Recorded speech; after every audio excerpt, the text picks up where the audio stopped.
In this video, we have the male duck attacking one of the little ducklings.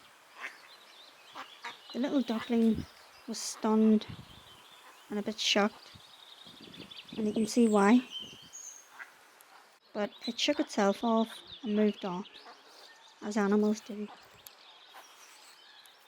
The male duck does this because they want the female all to themselves, and they feel threatened by the little ducklings. So I checked afterwards, and all the little ducklings were okay.